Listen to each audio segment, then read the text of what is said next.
¿Cuáles son las reglas para determinar el IBC de los trabajadores a tiempo parcial según la regulación vigente?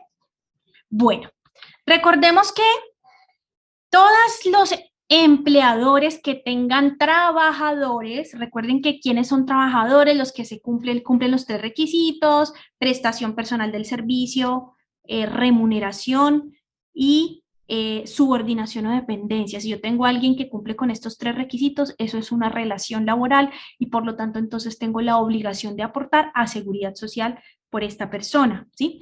Esa es la generalidad, la obligación que tienen todos los empleadores, ¿sí? Cuando uno va a pagar seguridad social, la seguridad social, dice la ley 100 en su artículo 18, se debe de pagar como mínimo sobre la base de un salario mínimo. Eso dice la norma, ¿sí?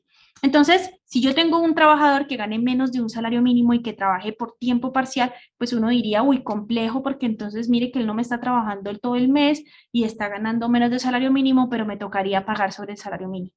Entonces, ante esta situación, surgió el decreto 2616 del 2013 que permite que yo no tenga que pagar sobre un salario mínimo 30 días de seguridad social, sino que me permite que yo pague sobre el ingreso de la persona, ¿sí?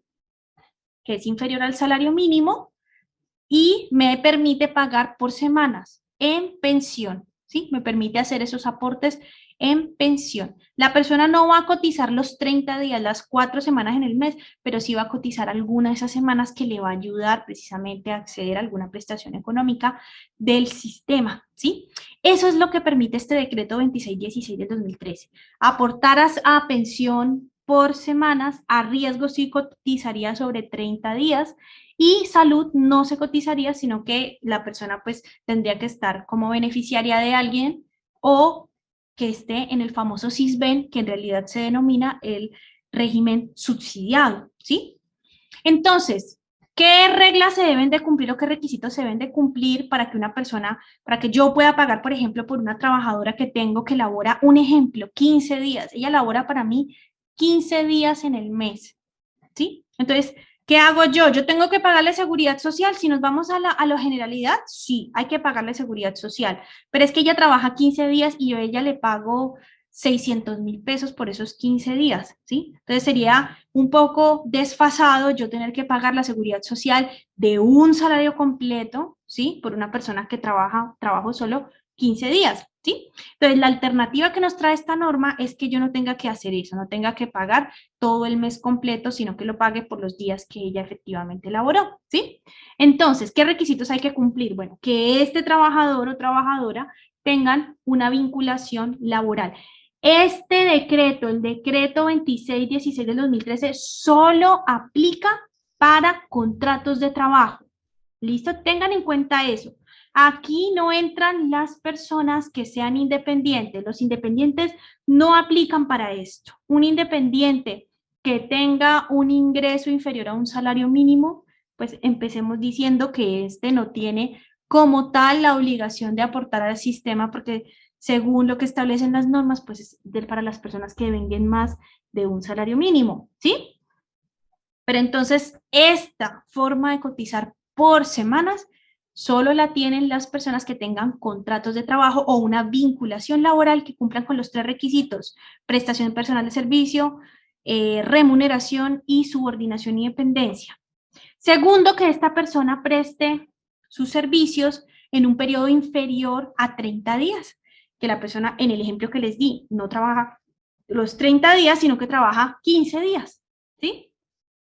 Tercer requisito, que por esos 15 días la persona reciba un salario inferior a un salario mínimo, ¿sí?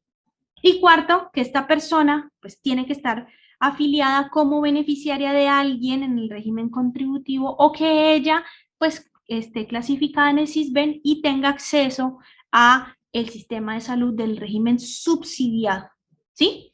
¿Por qué se obliga a esto? Pues porque en esta cotización por semanas solo podemos hacer aportes a pensión y a riesgo salud, no se hacen aportes por semanas, ¿sí? Entonces, por eso es que también se excluye un poco esos aportes. ¿Cuál es la base de cotización que se va a tener en cuenta para cotizar? Bueno, este decreto nos dice que en caso de la pensión, pues se va a tener en cuenta un cuarto del valor del salario mínimo, o sea, uno toma el salario mínimo, lo divide entre 4 y ahí ya tengo un cuarto y esa va a ser la base por semanas que voy a cotizar.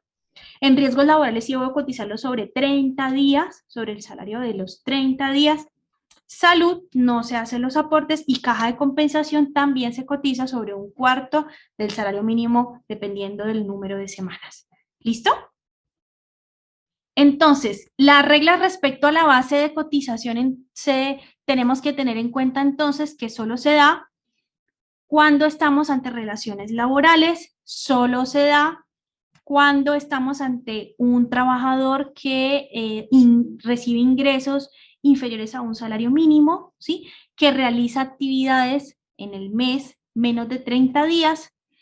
El aporte se hace sobre el 100% del valor, de ese valor, de esa cuarta parte del salario mínimo, ¿sí? Y digamos que ese aporte se realiza dependiendo del número de días que la persona haya laborado. Este decreto también se denomina como el decreto de cotización por semanas, ¿sí? Porque es que uno en pensión, que es la flexibilidad, ¿qué flexibilidad trae esta ley? Esta ley, o este decreto mejor, trae la flexibilidad de cotizar pensión, ¿sí? Esta es la mayor flexibilidad, pensión y caja de compensación familiar, porque recordemos que pensión solo se puede pagar sobre 30 días, 4 semanas, bueno, 4.2 semanas o 4 semanas, caja de compensación también. Lo que este decreto permite es que si este trabajador trabaja por días, ¿sí? Entonces no tenga que cotizar sobre 30, sino que tomamos los aportes en pensiones y no va a cotizar las 4 semanas, sino que puede cotizar 1, 2 o 3 y obviamente hasta 4 si la persona recibe más. Entonces, miren, este decreto nos trae esta tabla muy explicativa en donde nos dice, si el trabajador en el mes labora entre 1 y 7 días, entonces el empleador deberá de pagar una semana de cotización. Si trabaja entre 8 y 14 días, deberá aportar 2 semanas de cotización. Si es entre 15 y 21 días, ya serían 3 semanas de cotización. Y si es más de 21 días, ahí sí tendría que hacer el aporte sobre el mes completo. Entonces, esto es el esquema que nos trae este decreto, el decreto 2616, que permite que los trabajadores que laboren por días puedan hacer aportes a seguridad social correspondiendo al número de días que hayan laborado en el mes. ¿Listo? Disfruta de nuestra programación semanal. Suscríbete a nuestro canal, actualícese video